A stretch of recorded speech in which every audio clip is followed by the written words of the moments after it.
예수께서 가시는 곳은 그 능력의 역사하심이 나타나서 병든 자가 고침을 받고 또 각종 문제는 해결이 되는 것을 볼 수 있습니다. 오늘 본문 앞에는 백부장의 하인이 병을 고침받는 기적 같은 일이 일어났습니다.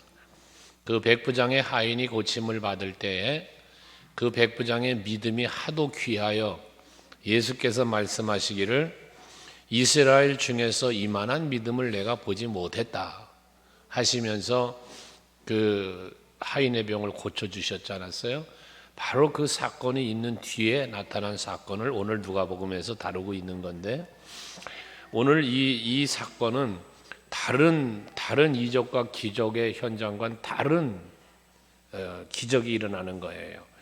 오늘 저는 여러분들에게 이 본문에 나타난 예수님의 그 기적을 행하심이 여러분들에게 있기를 먼저 축복합니다.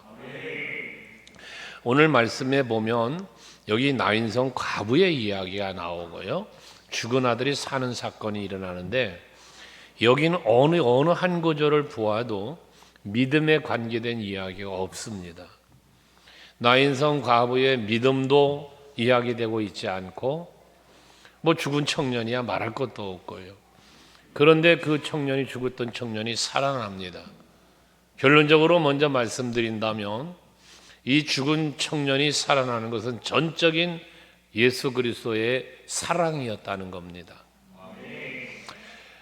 상황은 그렇습니다. 백부장의 하인이 고침받는 기적이 일어난 뒤에 예수께서 나인성을 가시는데, 그 나인성을 가실 때에 제자들뿐만 아니라 많은 무리가 동행을 했다고 그랬습니다. 왜? 예수님이 가는 곳엔 기적이 있기 때문에 그 기적을 구경하고 싶은 무리들, 또는 혹여나 그 예수님과 함께 하다가 자기의 병도 또는 자기의 문제도 해결되기를 바라는 사람들도 아마 따랐겠지요. 그것이 많은 무리가 되었을 겁니다. 근데 그런 무리와 더불어서 나인성을 들어가는데 장례식이 이루어지는 거예요. 거기 말씀의 12절에 보면 성문에 가까이 이를 때에 사람들이 한 죽은 자를 메고 나오니 그래요. 나인성 안에서 한 청년이 죽은 거예요. 한 사람이 죽었는데 이 사람을 장례하기 위하여 지금 성 밖으로 메고 나오는 그 길에 만남이 이루어지는 거예요. 만날 수 있죠. 장례를 치르는 건데요. 그런데 이 죽은 자에 대해서 말하기를 12절에 이는 한 어머니의 독자요 그의 어머니는 과부라 라고 표현합니다. 지금 과부예요. 남편도 없어요. 그런데 그에게 있던 아들이, 이 청년이 죽은 거예요. 독자래요. 그러면 이 아들이 죽었으니 이 여인은 어떻게 됐겠어요? 마음이 얼마나 상심하며 슬프고 괴로웠겠습니까? 그런 장례를 보는 거예요. 만난 거예요. 근데 그때 13절에 주께서 과부를 보시고 불쌍히 여기셨대요. 앞에서도 말한 것처럼 과부의 믿음을 보신 게 아니에요. 다만 과부가 그 독자 아들이 죽어 장례를 치르는 그 모습을 본 거예요. 보니까 너무 측은한 거예요. 불쌍한 거예요. 그 불쌍히 여김이, 그 긍휼히 여김이 이 기적을 이끌어낸 거예요. 저는 여러분에게 간혹 그런 말씀 드리죠. 우리가 하나님 앞에 기도해야 될 제목 중에 하나가 여러 가지가 있지만, 하나님이여 나를 긍휼히 여겨 주옵소서. 하나님이 여러분을요 긍휼히 여겨주시고 불쌍히 여겨주시기만 해도 기적이 일어나는 거예요. 소경 바디메오가 예수님이 여리고로 지나간다는 소식을 듣고 그 눈이 멀은 바디메오가 다윗의 자손 예수여 나를 뭐하라고 그래요? 불쌍히 여기소서. 불쌍히 여겨달래. 또다시 외쳐요. 물론 그 소경 바디메오에게는 믿음이 있어요. 예수를 다윗의 자손이라고 외칠 수 있는 그 메시아에 대한 믿음이 있는 거죠. 그러나 그 믿음 뒤에 뭐가 따라와요? 불쌍히 여겨달라는 거예요. 그때 예수님이 그 사람을 부르고 그리고 무엇 해주길 원하냐? 보기 원합니다 하니까 내 믿음대로 될지어다 하시며 그 눈을 뜨게 해주셨지 않았습니까? 마태복음 15장에 보면 가나안 여인도 마찬가지예요. 이방 여인이에요. 근데 딸을 고쳐달라고 봐서 예수님께 매달리는 거예요. 자녀들의 떡을 취하여서 개들에게 줌이 마땅치 않다고 이방인을 개 취급을 하는 거예요. 하지만 이 여인은 주여 올소이다. 그런데 개들도 주인의 밥상에서 떨어지는 부스러기라도 먹고 살지 않습니까? 하며 딸을 고쳐달라고 매달리는 그 여인의 모습 속에는 믿음도 있지만 예수님의 마음을 자극하는 긍휼히 여기는 마음도 움직이는 그의 부르짖음이 있었다는 거예요. 많은 선지자들이 하나님 앞에 기도할 때에 그 기도에는 믿음의 간구도 있지만 하나님의 긍휼과 자비가 임하기를 간절히 간구하는 그런 기도들이 있죠. 다니엘의 기도도 그런 거고요. 이것처럼 오늘 이 밤 주님 앞에 예배하고 이제 말씀을 마음에 품고 또 기도들 하실 텐데 구하고 기도하실 때에 하나님 앞에 긍휼을 구하는 여러분들이 될 수 있기를 바랍니다. 하나님의 그 사랑이 예수의 그 자비가 우리에게 임한 거예요. 십자가의 사랑으로. 그래서 우리가 구원받은 거예요.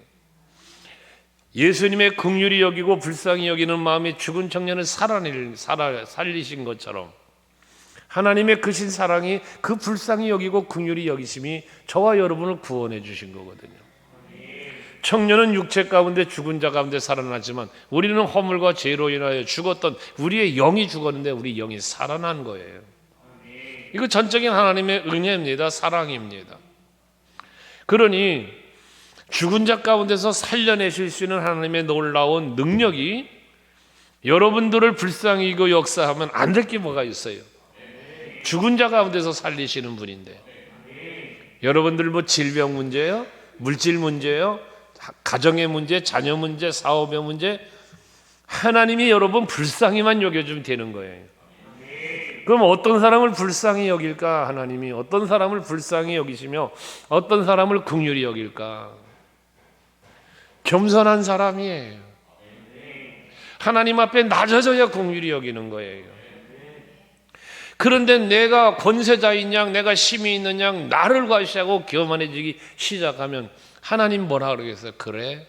그렇게 네가 잘났냐? 네가 그렇게 힘이 있냐? 네 힘으로 그럼 해봐라.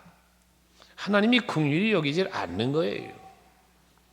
그런데 주여 나를 불쌍히 여기소서, 나를 긍휼히 여겨 주옵소서. 여기 오늘 과부가 독자 아들을 잃고 얼마나 상심하며 눈물을 흘렸겠냐고 그 모습을 그냥 본 거예요. 그리고는 불쌍한 마음이 드신 거예요. 그리고 청년을 살려준 거단 말이에요. 오늘 예배하는 여러분의 모습을 보며 부르짖고 기도하는 여러분들의 기도를 들으시며 참 치근하여 긍휼의 마음이 움직여서 여러분들에게 응답 주시면 역사는 일어나는 거예요. 하나님 앞에 여러분 기도가 그 보좌를 움직일 만한 기도를 하자 그랬죠. 보좌를 움직인다는 얘기는 뭐라 그랬어요? 하나님 마음을 움직이는 거예요. 그 마음을 움직이는 것 중에 하나가 겸손이라는 얘기예요. 그리고 당연히 또 하나는 믿음이죠. 믿음. 여러분의 믿음이 하나님의 마음을 움직이는 거예요. 히브리서 11장에서 말씀하는 것처럼 믿음이 없이는 하나님을 기쁘시게 할 수 없다. 그러면 믿음으로 하나님 앞에 기도하고 믿음으로 찬송하고 믿음으로 여러분 예배하면 그 믿음을 보시는 하나님이 기뻐하시며 여러분들의 마음의 소원도 이루어 주실 줄로 믿으시길 바라는 거예요. 네가 나를 믿느냐는 거예요. 하나님은 그걸 확인하고 싶을 때도 있어요. 그래서 시험하시는 거예요. 아브라함을 시험하셨다고 그러잖아요. 그가 나를 사랑하는지 그가 나를 믿고 있는지 확인하고 싶으셨던 거죠. 소경 바디메오가 다윗의 손 예수여 나를 불쌍히 여기소서 처음 부르짖을 때 예수님이 못 들었을까요? 들으셨겠죠. 그러나 더욱 소리 지르는 그 글을 한 번쯤 기다려볼 수도 있었지 않았을까요? 그런 생각이 들어요. 가나안 여인 얘기했지만 마찬가지예요. 한번 개집을 해보시는 거예요. 그러고서 그런데도 불구하고 간절히 매달리는 그 중심을 보시고 예수님이 감동받은 거죠. 딸을 고쳐주는 거예요. 백부장의 믿음도 마찬가지고 앞에 사건. 여러분, 그러니까 여러분들의 믿음이 하나님을 감동시키자. 그러면 기적은 일어난다고 말이에요. 그래서 불쌍히 여기시면서 위로를 하세요. 울지 말라. 울지 말라. 염려하지 말라. 근심하지 말라. 하나님을 믿으니 또 나를 믿어라. 우리 주님의 위로입니다. 위로. 오늘 이 밤에 말씀이 여러분에게 위로가 되길 원하고, 여러분들이 하나님 앞에 예배하며 기도함이 하나님의 응답으로 위로가 되고 힘이 될 수 있길 주의 이름으로 축복합니다. 예수는 나의 힘이요 내 생명 되시니, 우리 찬송하죠. 또 나의 기쁨 나의 소망 되시며 찬송하죠. 누가? 예수가. 여러분들의 믿음과 여러분들의 사랑이 그렇게 예수의 마음을 움직일 때 위로해 주시는 거예요. 울지 말아라. 염려하지 말아라. 두려워하지 말아라. 위로해 주시는 거예요. 그 다음 뭐예요? 위로만 해 주시고 끝나는 게 아니라 일을 하세요. 일을 하는데요, 14절에 보면요, 장례 지금 하는데 관을 메고 갔다고 그랬잖아요. 사람들이 관을 메고 나오는 거예요. 관 속에 누가 들어있어요? 죽은 자가 들어있어요. 당시 이 팔레스틴 지방에서 저주의 세 가지가 있는데, 하나가 시체를 만지는 건 안 되는 거예요. 죽음은 저주로 보았기 때문에 시체를 만지는 건 싫어하고 피하는 거예요. 그런데 예수님은 뭐예요? 시체, 관에 손을 얹으셨다는 거예요. 사람들이 싫어하는 일을 하신 거예요. 이게 바로 불쌍히 여기시는 예수님의 손길이었어요. 오늘 이 밤 이 긍휼히 여기시고 불쌍히 여기시는 그 사랑의 손길, 예수님의 사랑의 손길이 여러분들을 어루만져 주시기를 바랍니다. 여러분들을 터치할 때 기적은 일어나는 거예요. 예수님의 손길이 여러분의 손을 잡아주면 물에 빠져가는 베드로도 건져내셨고, 베드로는 예수의 이름으로 안진뱅이 손을 잡아 일으키니 안진뱅이가 일어났고, 오늘 여기 본문에 죽은 청년 그 관에 손을 대시니 죽은 자가 일어나는 거예요. 예수님의 그 사랑의 손길 속에는 능력의 손길도 되는 거니까, 주님의 그 손길이 오늘 예배하는 여러분들에게 임해서 여러분들을 답답하게 하거나 염려와 근심하게 하거나 두려워하게 하거나 이 힘들어하는 모든 문제를 그 손길로 다 해결해 주시기를 주의 이름으로 축복합니다. 그러면서 남들은 하기 싫고 만지기 싫고 가까이 하기 싫은 시체를 만지시는 자체가 사랑이라는 거예요. 그 사랑의 손길이, 여러분 38년 된 환자 베데스다 연못가에 있는데 아무도 관심을 가져주지 않아요. 천사들이 가끔 내려와서 물을 통하면 먼저 들어가는 사람이 병을 낫는데 38년 동안이나 누워있는 이 사람 집어넣어주는 사람이 없다는 거예요. 그런데 예수님은 그 사람에게 찾아왔어요. 오셔가지고 네가 낫고자 하느냐? 당연히 낫길 원하여 거기 와 있죠. 사랑을 갖고 관심을 갖고 보시면서 병이 오랜 줄 아시고, 이게 예수님의 마음이고 예수님의 성찰이에요. 보심이에요. 그냥 지나갈 수 있는데 그 여인의 울음소리를 듣는 거예요. 그 사정을 살펴보시는 거예요. 그리고 이 청년을 살리시는 거예요. 그게 사랑의 손길이라는 거예요. 오늘 이 밤에 여러분들의 심령을 살피시고 여러분들의 마음의 소원을 헤아리시고 여러분들의 형편과 사정까지 헤아리실 수 있는 그 전지전능하신 예수께서, 여호와께서 여러분들에게 사랑의 손을 내밀어 주시길 축복합니다. 그 관에 손을 대시고요. 그러니까 사람들이 섰어요. 죽어있는 청년한테 14절에 말합니다. 청년아, 내가 내게 말하노니 일어나라 라고 말합니다. 죽어있는 청년에게 일어나라는 거예요. 누굽니까? 네, 혈루증 앓는 여인을 길거리에서 고쳐주시고, 그리고 죽은 딸 고쳐주러 가다 딸이 죽었다고 그래서 그 딸을 가보니까 죽었잖아요. 그게 가가지고 죽어있는 소녀에게 달리다굼 하니까 그 죽은 소녀가 일어나지 않았습니까? 이게 바로 예수님의 능력입니다. 죽은 자에게도 일어나라 하니까 일어나는 거예요. 죽은 자에게 달리다굼이 뭐예요? 일어나라는 거예요. 잠들어 있는 아이를 조용한 음성으로, 큰 소리 외치는 게 아니에요. 잔잔하신 음성으로 일어나라. 그게 달리다굼이에요. 어쩌면 여기 청년에게도 마찬가지 달리다굼 하셨을 겁니다. 이게 야 청년아, 내가 내게 말하니 일어나라 라고 말씀을 하셨다는 거예요. 그러니 죽은 자가 일어나는 거예요. 죽어있는 시체에 손을 얹고 그에게 말할 수 있는 것, 그 영혼을 살리시기 위하여, 그 죽은 자를 살리시기 위한 예수님의 모습이라는 거죠. 갈라디아서 3장 13절의 말씀에 보면 바울이 그런 고백을 하죠. 신명기 말씀을 인용해서 나무에 달린 자마다 다 저주받은 자라 했는데, 예수께서 저주받는 십자가에 달려 죽으심은 우리가 당할 저주를, 내가 받아야 할 저주를 그분이 친히 감당하신 것이다. 그게 우리의 대속제물이 되심에 대한 고백을 사도 바울은 그렇게 고백을 합니다. 지금 여기 죽은 자 남들은 다 저주, 시체 만지기 싫어, 부정해. 그렇지만 예수님은 거기에 사랑으로 그를 만져주시며 일어나라 말씀하시더라는 거예요. 사람들은 가까이 하기 싫은 것들이 있어요. 가까이 하기 싫은 것. 뭐 역시 여러분도 마찬가지. 시체 만지고 싶겠어요? 가까이 하고 싶겠어요? 아니잖아요. 더러운 거, 뭐 이런 것들이 있죠. 그러나 예수님의 사랑은 다가섰고 만졌고 말하였다는 거예요. 그러면서 아들의 생명이 살아났어요.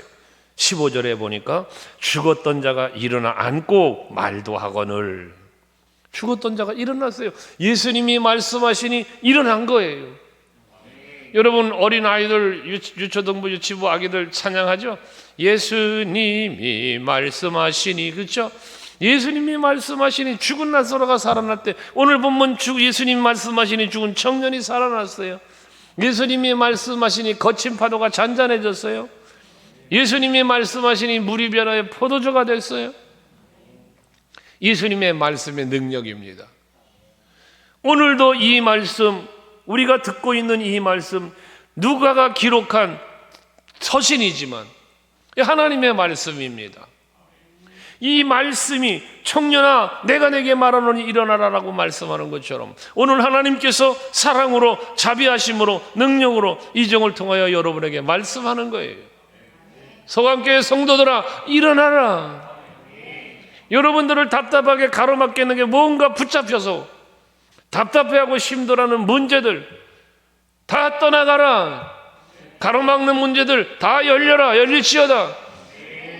귀머거리 되고 벙어리 된 자한테 에바다 하니 귀가 열리고, 이게 예수님의 말씀의 역사 아닙니까? 오늘 이 저녁에 주시는 이 말씀을 통하여 먼저는 여러분들의 마음이, 심령이 열리고 영의 눈이 열리고 여러분의 영의 귀가 열리고 다쳤던 막혔던 모든 문제가 다시 회복되고 살아나는 역사 있길 주의 이름으로 축원합니다. 이렇게 일어나 앉고 말도 하는 역사가 일어났는데요, 15절 마지막에 보니까 뭐라 그래요? 이 아이가 일어난 거, 죽었던 애가 일어난 거예요. 관 속에 앉아 있는 거죠. 이 아이가 말도 하니까 예수께서 그를 뭐해? 어머니에게 주시니 그랬어요. 어머니에게 뭐해? 주셨다는 표현을 했어요. 이 청년 아이는 어머니에게서 떠나간 아이예요. 지금 장례 치르러 가는 거예요. 이미 이 엄마 품에서 떠나갔던 아이를 다시 엄마에게 주셨다라는 표현을 해요. 여러분이 지금까지 살아오시면서 잃었던 것이 뭐가 있는지, 그 잃어버렸던 모든 것들을 우리 주님께서 다시 한번 회복시켜 여러분들에게 주시기를 원합니다. 가장 먼저는 내년도 표로 정했지만 잃어버렸던 여러분의 첫사랑을 회복시켜 주시는 은혜가 있길 원해요. 그래서 하나님을 향한 내 믿음이, 내 사랑이 회복되어서 하나님의 기쁨과 영광의 삶을 살아갈 수 있도록 살리시는, 그 영을 살리시는 말이에요. 이런 은혜가 있길 원하고, 그 영혼이 살아 강건함처럼 범사가 잘 되어지는 복도 임하기를 주의 이름으로 축원합니다. 이게 주심입니다. 주심이에요. 어쩌면 이 아이가 죽은 것은요, 이 어머니에게는 자기 생명이 죽은 것과 같을 거예요. 모든 것이 무너져 내리는 거예요. 그런데 이 아이를 살려 그 어머니에게 주니 뭐가 되냐? 단순히 아들만 살아난 게 아니라 어머니의 생명도 살아나는 거예요. 어머니에게 소망이 살아나는 거예요. 삶이 회복되는 거예요. 오늘 이 밤에도 오늘 청년이 살아나서 이 어머니에게 주셨던 은혜처럼 여러분들에게도 예수께서 주시는 은혜가 있길 원합니다. 기도에는 응답을 주시고, 말씀을 통해서는 은혜를 주시고, 깨달음을 주시고, 이런 주시는 은혜, 이게 여러분 오늘 이 밤 있기를 축복합니다. 이렇게 어머니에게 주시니까 이게 좀 기적이 일어난 거잖아요. 죽은 청년이 살아났어요. 엄마는 얼마나 기쁘겠어요 지금. 그런데 이 기쁨이 어머니에게만 있는 게 아니라, 자, 장례를 치르려니 장례를 치르기 위한 무리가 나왔고, 예수님이 가시니 그 가시는 곳에 제자들과 많은 무리가 또 동행을 했다니 얼마나 많은 사람들이 그 광경을 보았겠어요. 세상에 죽은 청년한테 손을 얹고 야 청년아 일어나라 하니 뻘떡 일어나 앉고, 이게 얼마나 기가 막힌 거, 현장에서 보는 거잖아요 지금 이거를. 그러니까 16절에 모든 사람이 두려워하며 하나님께 영광을 돌려 이르되, 그렇게 말합니다. 모든 사람이 두려워했대요. 하나님께 영광을 돌렸대요. 여기서 그 기적을 보면 왜 두렵습니까? 와, 기적이 일어났다, 와, 놀라운 일이 일어났다고 기뻐하며 즐거워하며 해야 되는데 두려워했대요. 그러면서 하나님께 영광을 돌렸대요. 자, 여러분, 저는 여러분들에게 체험에 대한 이야기를 가끔 하죠. 여러분, 신앙생활을 하시면서 체험이 있어야 돼요. 이 체험에는 체험은 우리에게 무엇을 가져다 주느냐 하면, 체험은 우리에게 믿음을 가져다 줘요. 하나님에 대한 믿음. 하나님이 하시는 일을 체험하면, 아, 하나님은 이런 분이구나 라는 것을 알게 되는 거예요. 믿게 되는 거예요. 그래서 세 가지를 늘 말하죠. 아, 하나님은 살아계시구나. 일하시는 걸 보니까. 아, 하나님은 내 삶의 현장에 나 혼자 있는 줄 알았더니, 내가 고난당하고 힘들어할 때 나 혼자 있는 줄 알았더니 하나님은 내 곁에 계셨구나. 아멘 되세요? 그리고 내 곁에서 가만히 바라만 보시는 것이 아니라 나를 위하여 일을 하시는구나. 이게 체험 속에서 나오는 거예요. 여러분, 수년을 수십 년을 교회를 다녀도 체험이 없으면 이거 고백 안 돼요. 고백 안 됩니다. 그러니까 그 하시는 일, 이거 인간이 할 수 없는 일인 거예요. 내 힘으로 안 되는 것은, 나는 상상도 못한 일이 일어난 거예요. 거기서 두려움이라는 말이 나오는 거예요. 이 두려움은, 여기서 말한 두려움한다는 말은 경외한다는 표현이에요. 경외. 예수를 높이는, 와, 세상에 이런 일을 할 수 있는 분이야? 죽은 자까지 살려내는 분이야? 이 보통 분이 아니구나. 경외하는 거예요. 그러면서 하나님께 영광을 돌렸다는 이야기거든요. 여호와를 경외하는 신앙이 있어야만 하나님께 영광 돌리는 삶을 살 수 있는 거예요. 우리가 하나님 앞에 기도할 때에 무슨 수식어가 아니에요. 하나님을 기쁘시게 해드리는, 하나님께 영광을 돌리는, 아름답고 멋진 유창한 기도를 하기 위해 사용되는 단어가 아니라고요. 하나님을 기쁘시게 해드리고 하나님께 영광을 돌리는 것은요, 여호와를 경외함에서 나오는 거예요. 그런데 이 경외함은 어디서 온다? 체험에서 온다. 체험에서. 오늘 이 밤도 오늘 예배하는 여러분들 모두가 다 하나님의 사랑을 체험하시고 하나님의 놀라운 능력과 역사하심을 체험하는 그런 이 밤이 되시기를 제 이름으로 축원합니다. 그래야 하나님께 영광을 돌릴 수 있어요. 그러면서 저들이 하는 말 이르되, 하나님께 영광을 돌리면서 말하기를 큰 선지자가 우리 가운데 일어나셨다 하고 또 하나님께서 자기 백성을 돌보셨다 하더라 그랬어요. 이 청년이 일어나는 상황을 보고 현장에서 목격하고 눈으로 보고 와 큰 선지자가 왔다. 큰 선지자가 우리 가운데 나타났다. 예수님을 나사렛에서 목수의 아들, 그렇게 생각했던 이 예수인데 와 큰 선지자가 되어버렸어요.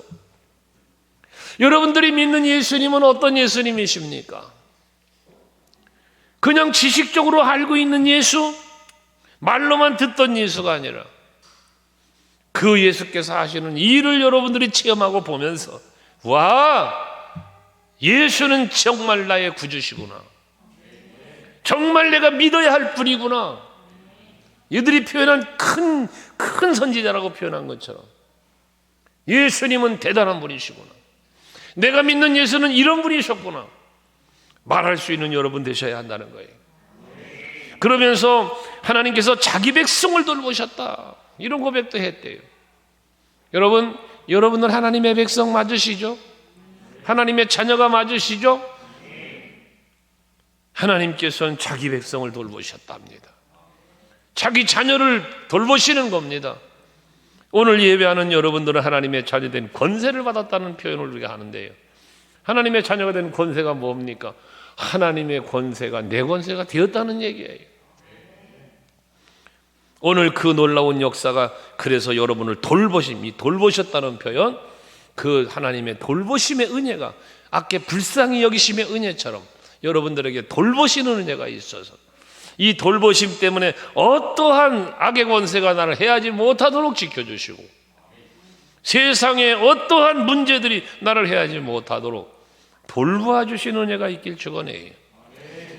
그러면서 마지막 17절에는 예수께 대한 이 소문이 온 유대와 사방에 두루 퍼지니라 했습니다. 소문이 두루 퍼졌다는 거예요. 자, 여러분, 소문은 누가 내는 거예요? 본 사람, 목격한 사람이요, 체험한 사람이 소문을 내는 거예요. 여러분들이 나는 하나님 앞에 가서 예배만 드리고 나면 뭔가 잘 돼, 금요철야 예배 시간에 나가서 기도만 하면 응답이 있어. 네? 아멘 안 하시는 분들은 응답을 못 받아봤죠. 새벽마다 나가서 기도했더니 하나님 나한테 이런 은혜도 주셔. 체험입니다. 그냥 교회 왔다 갔다 하지 말라 말이요. 오셨으면 뭔가 은혜 체험을 하고 가자고 말이에요. 은혜 체험, 하나님의 살아계심과 일하심을, 나를 위하여 역사하심을 한번 체험해보라고 말이요. 찬송하다가도 은혜 받는 거야. 찬송하다가도 응답 받는 거예요. 기도만 응답이 아니라, 응? 여러분, 찬송할 때 악기가 떠나가잖아요. 하나님이 주시는 은혜를 선포하고 믿음을 선포하니 기도원의 칼이요 기도원을 위하라, 믿음으로 앞장서 나아가는 그 기도원 300용사들이 외칠 때 13만 5천이란 대군이 여러분 그 앞에서 무너지잖아요. 여호사밧 왕은 저 모압과 암몬의 연합군 이들을 싸우러 나가는데 세상에 찬양대 앞장 세워가지고 거룩한 옷 예복을 입히고 그리고 찬송하게 했다잖아요. 응? 여호와께 감사하세, 여호와께 감사하세. 찬송이 시작될 때 저 연합군이 시체가 되어지는 거예요. 가보니까 살아있는 사람이 한 사람도 없더래요. 하나님의 승리 아닙니까? 찬송할 때 기적이 일어나는 거예요. 여리고 성도 마지막 여러분 7바퀴 돌고 그리고 나팔을 울려 퍼질 때가 찬송하는 거 아니에요? 무너져 내리지 않습니까, 여러분? 그래서 여러분 찬송할 때도 그런 믿음을 갖고 찬송도 하셔야 돼요. 찬양단만 찬양하는 게 아니에요. 내가 늘 얘기하잖아요. 여기 서는 사람들 콘서트 하는 게 아니라고. 여러분들 함께 찬양을 돕고 이끌어가는 거잖아요. 같이 앉아서 찬양하는 중에 역사가 일어나는 거예요. 제가 전도사 시절에 어느 집사님께서 나중에 그런 얘기를 합디다. 나중에 내가 이제 한동안 몇 년 사역하는 동안 나중에 그런 얘기를 해요. 전도사님 찬양 인도를 하시는데요, 뒤에 천사들이 와서 춤을 덩실덩실 춤에 그러고 같이 찬양을 하는 모습이 자기가 봤대. 그래서 찬양 시간만 되면 기다려지고 은혜가 되고 그런다는 그런 고백을 들은 적이 있어요. 여러분, 왜 그에게만 그런 게 보였을까? 사모했으니까. 진정한 하나님께 찬양 드림이 있었으니까 그런 거 아니겠어요? 어떤 사람은 기도 중에 환청을 들었다고도 하고 어떤 사람은 환상도 보았다고 하는데 어떻습니까? 여러분들은 환상을 본 일이 있습니까? 주님의 음성을 들어본 일이 있으십니까? 여러분, 그 손길을 한번 느껴보고 체험해 본 일이 있습니까? 만약에 없다면 사모함이 부족했거나 믿음이 부족했거나 일 수도 있고, 아니면 하나님께서 그런 방법이 아닌 다른 방법으로 여러분들에게 응답 주시고 또한 체험케 하시는 것도 있을 수 있고요. 뭐 다 환상 보여주고 뭐 다 그 음성을 듣고 막 그럽니까? 그런 건 아니잖아요. 또 어쨌든 우리는 은혜 체험하는 성도들이 되어야 하겠다. 그래야 뭐 한다? 소문을 내는 거예요. 소문. 빌립이 와봐라, 와봐라, 와보라고 외치잖아요. 사마리아 그 우물가에서 이 수가성의 여인이 예수님을 만난 뒤에 몇 마디 대화를 나눠보더니 와, 이분이 메시아시구나. 그리고 물동이를 내동댕이 쳐놓고 동네에 가가지고 야, 와봐라, 와봐라. 여러분들이 바로 주님이 우리 교회에 와서 예배하시고 기도하고 찬송하며 받은 은혜를 가지고 나아가서 가정에 가서 얘들아, 여보, 예배하러 갑시다. 예배할 때 하나님 역사합니다. 갑시다. 가자. 친구들에게, 지인들에게 우리 교회 와봐라. 우리 교회 예배하러 가보자. 역사가 일어난다. 말할 수 있는 이런 여러분들이 되시자는 거예요. 그래서 이 소문이 온 유대와 사방에 두루 퍼져갔다는데, 오늘 이 밤도 여러분들이 체험하는 밤이 되셔서 돌아가시거든 마음껏 예수의 이름을 자랑할 수 있고 그분이 하시는 놀라운 역사의 주인공이 되셔서 나를 봐라, 나를 봐라, 내가 하나님 앞에 예배하고 기도했더니 이런 일이 일어나지 않았느냐 라고 간증할 수 있고 자랑할 수 있는 그런 여러분들이 다 되시기를 주 이름으로 축원합니다.